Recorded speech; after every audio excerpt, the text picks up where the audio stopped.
In the dark of night on the eastern front of World War II, German troops grew to dread a faint whooshing sound overhead, like the sweeping of broomsticks through the air. It was usually the only warning before bombs began raining down on their encampments.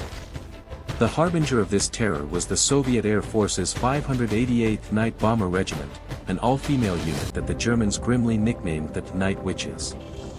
These young Soviet women, mostly in their late teens and early 20s, flew fragile wood and canvas biplanes on nocturnal bombing missions, cutting their engines and gliding in stealthily for attack. The Nachthexen, or Night Witches, struck suddenly in the darkness, and the only sound was the witch's broom noise of wind rushing over their small plane's wings. To the superstitious or sleep-deprived German soldier, it felt like an uncanny torment delivered from the sky. Remarkably, the Night Witches were the world's first women to fly combat missions. Their story began in 1941, when famous aviator Marina Raskova convinced Stalin to let women join the war effort as pilots. The 588th Night Bomber Regiment was formed entirely of female volunteers, from pilots and navigators to ground crew.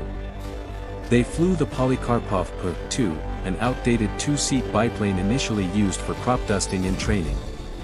It was slow, with a top speed slower than the stalling speed of German fighters, and offered virtually no armor or radio. But in the hands of these skilled women, the little biplanes became ghosts of the night.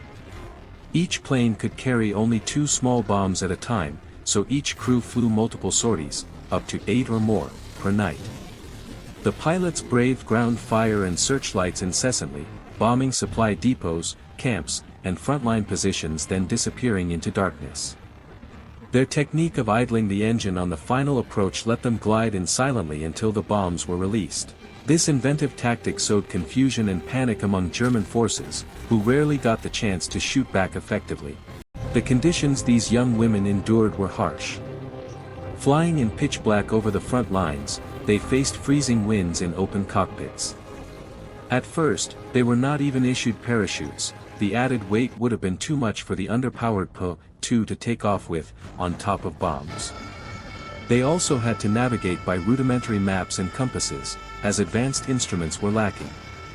Yet the Night Witches excelled. By war's end, the regiment had flown some 23,000 sorties and dropped an estimated 3,000 tons of bombs on the enemy. Their relentless harassment contributed to countless sleepless German nights. The 588th became the most decorated female unit in the Soviet Air Force, producing 23 heroes of the Soviet Union, the nation's highest honor. 32 of the women gave their lives in combat. The Germans' fear of these women was evident. Any pilot who downed a witch was guaranteed an Iron Cross medal. But shooting them down proved difficult. The P-2's maximum speed was so low that German Messerschmitts often overshot their targets, and the biplane's maneuverability let them turn inside the faster fighters.